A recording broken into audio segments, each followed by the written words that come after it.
Hi viewers, I'm Micah Jonah from SWACIN. We are here in a tour at CARAN Center to check the facilities and the well-being of the kids. And here with me is the CRARN manager.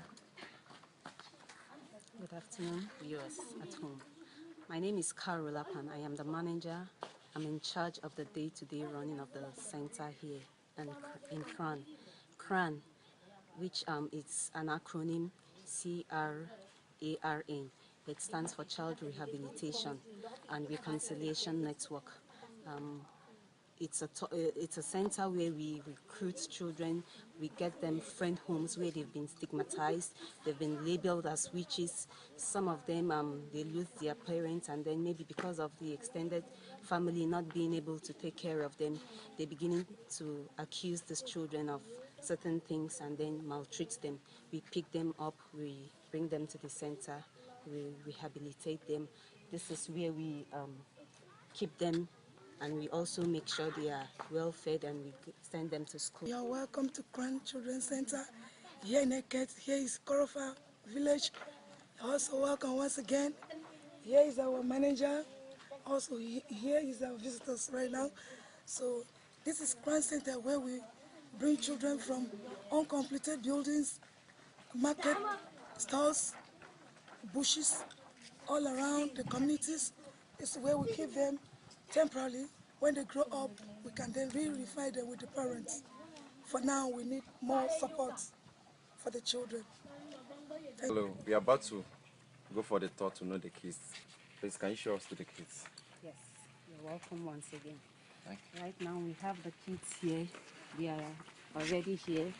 So glad and ever ready to welcome you and your support, which they really need.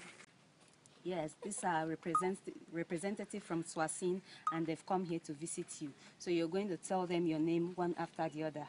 We start with you, Joy. My name is Joy Gatunefia. My name is Esther Walter. My name is Ukeme Messenger. My name is Blessing Sekaisa. My name is Aliya Samikbe. My name is Precious Evan Joseph. My name is Faith Blessed Garcia. My name is Andrew Nefia Morgan. My name is Johnson Asukwa Tukura. My name is Ivy Michael Monde. My name is Daniel Yamasonde. My name is Casey Limioka. My name is Edna Yima. My name is Abia. Abia. My name is Emily Nevan. My name is Angel Samik. My name is Gideon Friday Monday. My name is Flavor Friday Monday. My name is David Friday Monday. My name is Godwin Monday Wilson. Welcome to Brasco. We are the leader of tomorrow.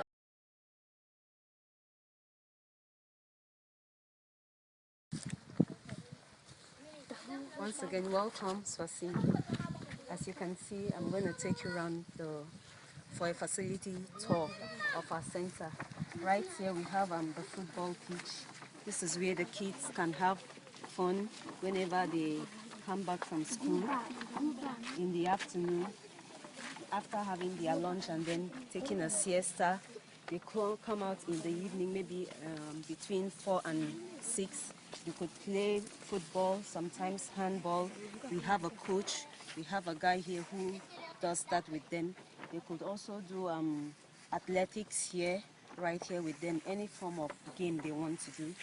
This is their field where they can have such fun for that, right here.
Who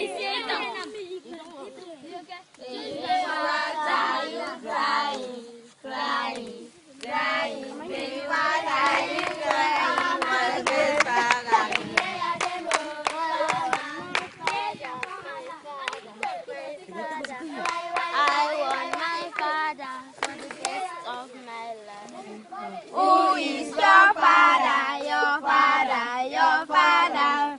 Who is your father for the best of your life? This is my father. Father. Who is your father? Go on. Baby, what are you crying? Crying, crying, baby, what are you crying? For the best of your life.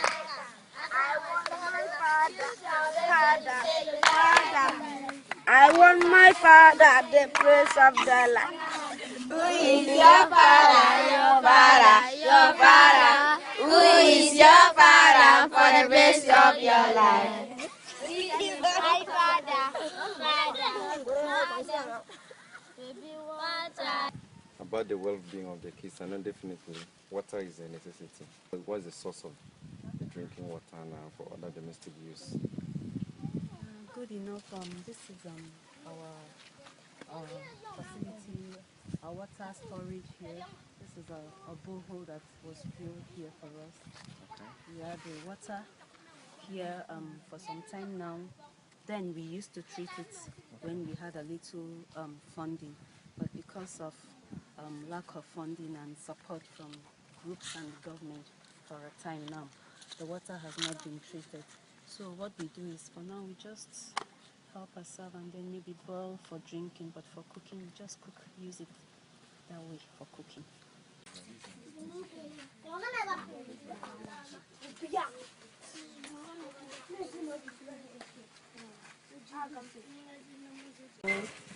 It's usually powered by electricity, which is very, very epileptic right here.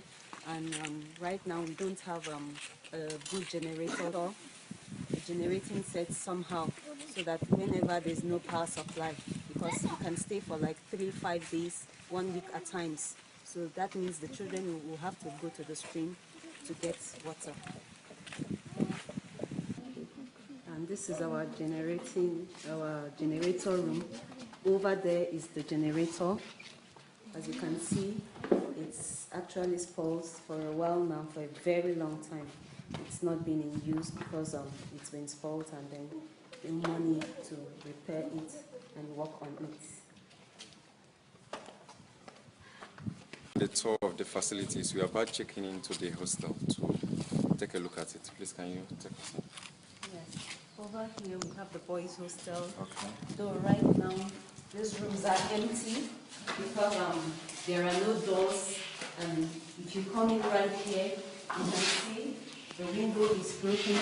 So because of security reasons, you have to move the children over to the next room to give them the security there.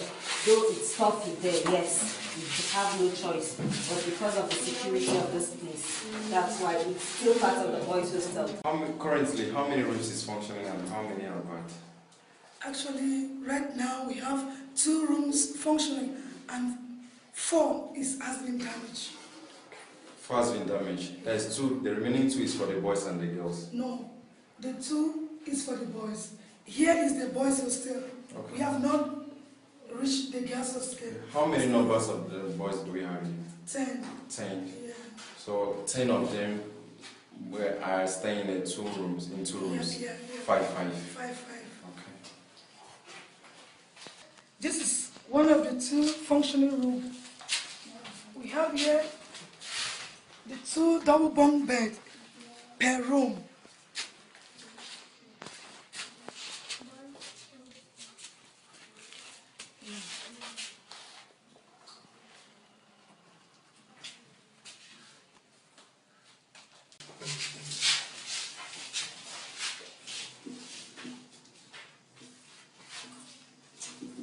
This is room 2, where we still have 2 double bunk beds.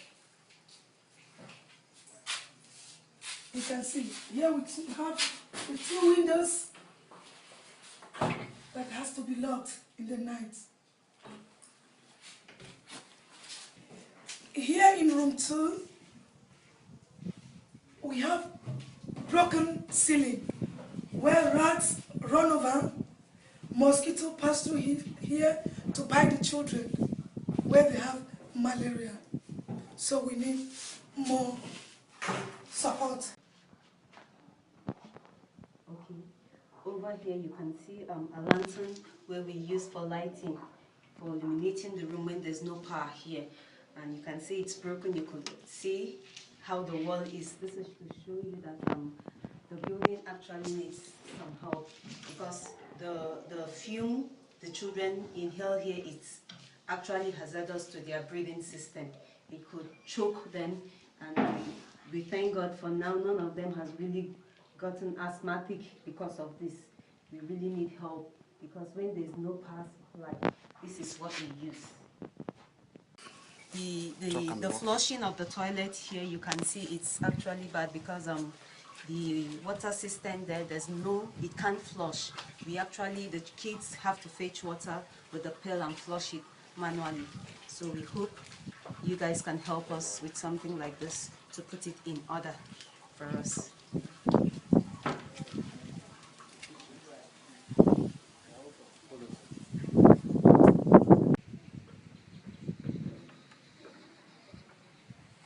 This is the firewood which we use in cooking food.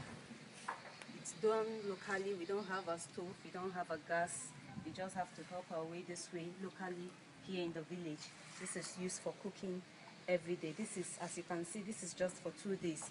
By the time you put this in fire, it burns so fast easily, and within a short time, 2-3 days, this is gone.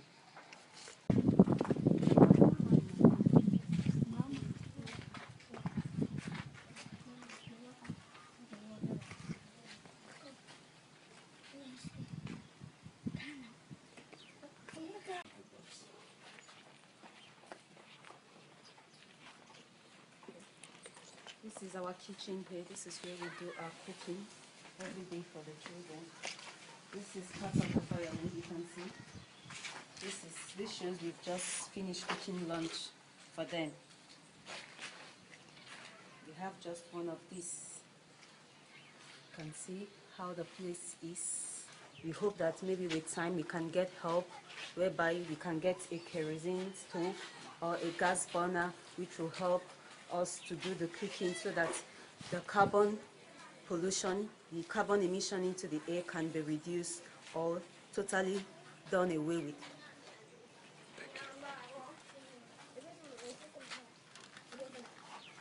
This is our dining room. You can see the children, this is where they have their meal, breakfast, lunch, dinner. This is where they eat their meal.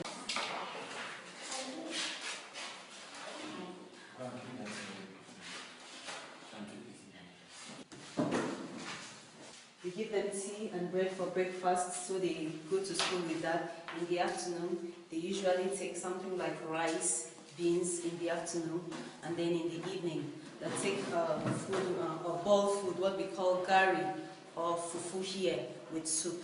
That's usually what they take for dinner. This is where we store water from the stream whenever we don't have power to generate water from the borehole. So we go to the stream, we store water here. You can see it's open and it's not really so clean inside, but what we do. So this is the former girls' hostel. You can see we had to move them out of this place for security reasons. You can see the window. There's no mosquito net to protect them from mosquito bite, as we have bushes behind. You can also see the beds are kind of broken. There are no mattresses. The bed is not in good shape, so we have to also move them to a smaller room over there where it's safer for them, and also because it's also close to the kitchen to keep them from inhaling the smoke while cooking also. This is the library in here, as you can see. have a very big challenge here. You can see the bookshelf here. There are no books. We don't have book for them to read like storybook. Then we don't have seats for them to sit. What we usually do is when they come back in the evening, maybe around 7 o'clock, they bring the chairs from the dining and then put them here so they can read and then do the assignments. This is our children's play equipment. It has been spoiled, abandoned for so many months now. They have been asking me, Ma, we need a new playing machine. So we don't have any, not for now. So It's rusty. It's rusty, very, very rusty. We hope we can get a new playground for them.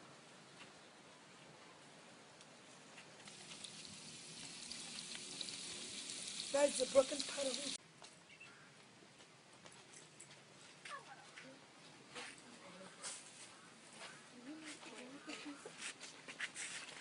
Yes, this is our tap. You can see out of the 3 taps, there's only one that is functional. Alright, as you can see, this is our fish pond, or used to be our fish pond. It was sponsored and inaugurated by Ambassador Terence Macaulay on the 25th of August. It's rather unfortunate because of lack of reimbursement and funding. We couldn't maintain it. If you look into the fish pond right now, it's really dried up. You have grasses growing here and there everywhere inside here. Over there you have a poultry farm. We used to run it then when we had a funding, but because of there's no funding, we had to drop that.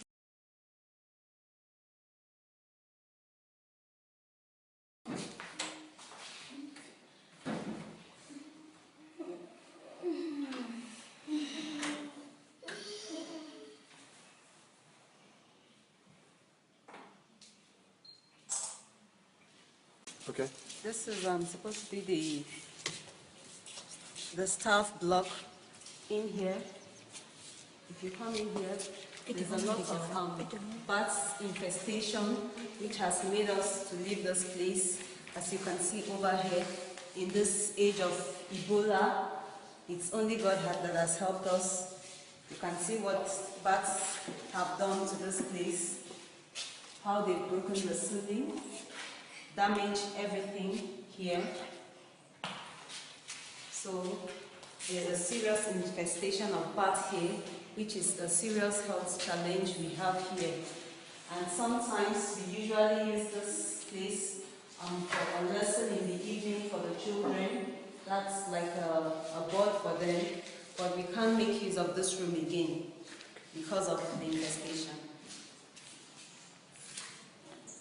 Yes, you can see this is just a bat that we killed this morning. Luckily for us, this is live, this is real.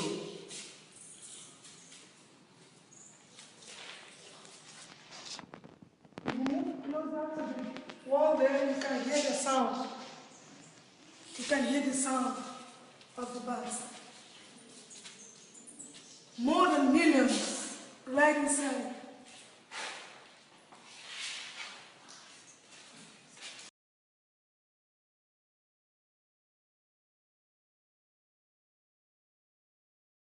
The name of this community is Ikwadakwada, Ekeットlocal government. The main employment or form of employment here of the community, the immediate community here is farming and trading. How popular is this CRARN Center? Do the people around this community know about it? Yes, it's quite popular. Okay. Does the community support the center? Talking about CRARN here. Yes, the community gives support, not financially, but they help in terms of protecting the children. Moral support. Yes, moral support. That is the only support they can give to grandchildren. What is witchcraft stigmatization and how does it lead to challenges? Witchcraft stigmatization is when you label a vulnerable child, a child who is underage. We know a child cannot hurt a fly, but you label such a child a name, give the child witch, to be called a witch or a wizard, and then you begin to stigmatize that child.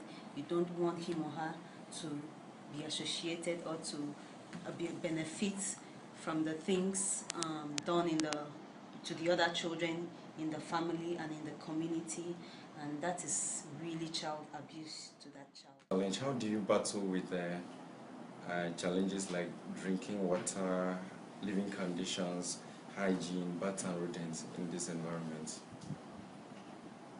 It's really a challenge, as you've said. When you talk of the drinking water, you could see in the beginning when you came in that except we have a light to pump water, which is not treated for now, the drinking water isn't so good for the children. And when there's no electricity to pump the water for them to drink and to cook and to bathe, they have to go fetch from the stream.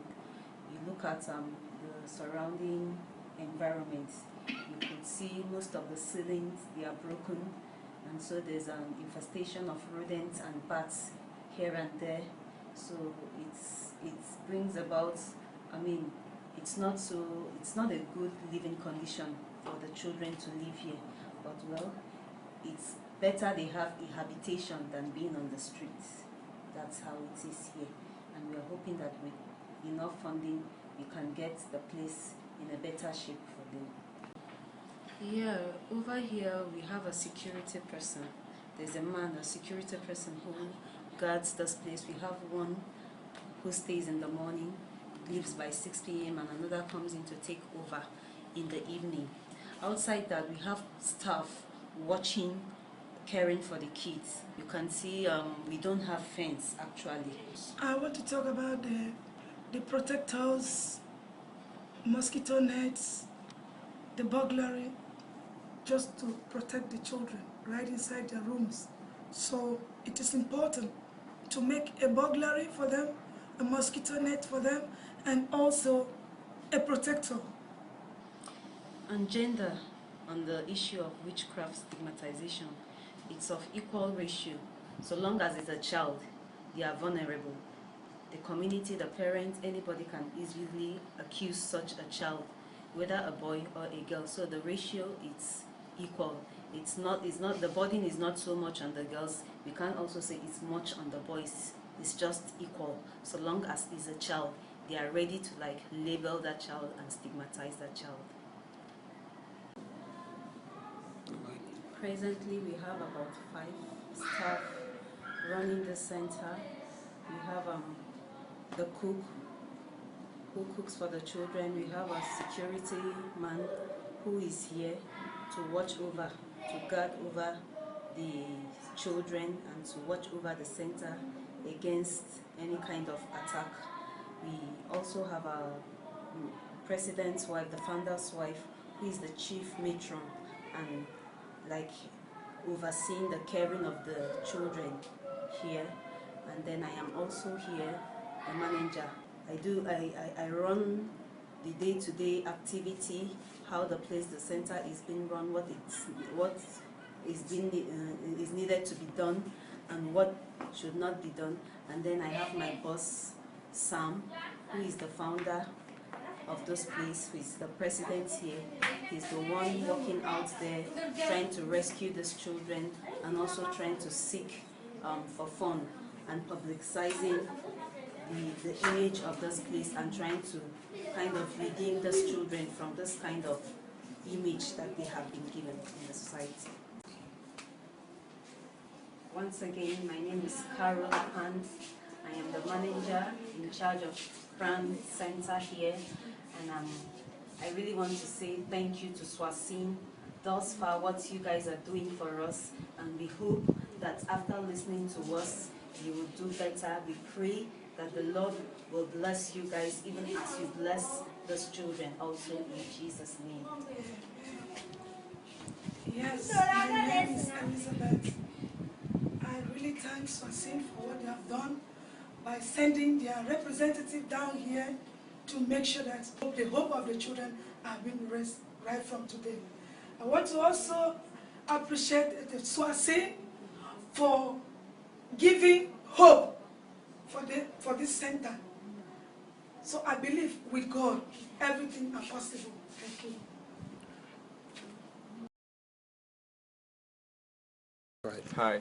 This time for the children to speak for themselves, as we would love to hear from them their fears and their hopes of life. And then they give us everything that we want. Would you love to go back home, back to your parents? No. Why? Because of my parents who beat me and drove me and don't allow me to enter the house. I want to be a teacher in my future. I'm not afraid of anybody. Okay. What's your name? My name is Emily Never.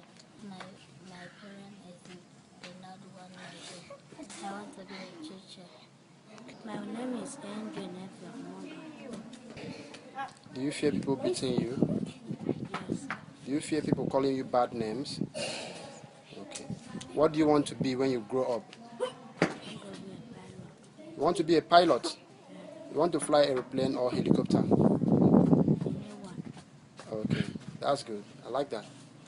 How do you like staying here at CARAN Center? I like staying here because they send me to school. They buy anything that I want for me. I am afraid because we don't have any money here to buy our things, and sometimes before we eat, sometimes we eat by 10 o'clock because there is no money to come and buy us food and fruits. Do you want to go back to your parents? No, because of when I get back, my father won't let me to enter house because he has married a new one and he don't meet my mother again. What do you want to become in future? A nurse. Why do you want to become a nurse? I want to become a nurse so that I can know some of the feelings. So that I can help people to be back, to have good health. Yes. All right, that's good.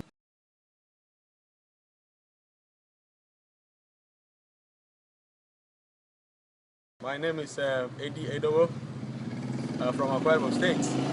Yeah, witchcraft issue in Akwa Ibom State has been a recurring event. Government has done so much to handle this matter, but the problem is still on ground. The problem can be traced to superstition. The problem can be traced to superstition. Many people are yet to be liberated, and that's why they still base their belief on superstition. And because of this superstition, they still believe that a young person of 2 years or 3 years can become a witchcraft. And this is not true. So that's the more reason we feel that government organizations can come in to do something about it. And doing so will mean that we need to educate people. We need to sensitize people. We need to create awareness. We need to organize seminars. We need to organize workshops to sensitize the people, to understand why they must not believe in superstition that has to do with stigmatization of children as witches and witchcraft.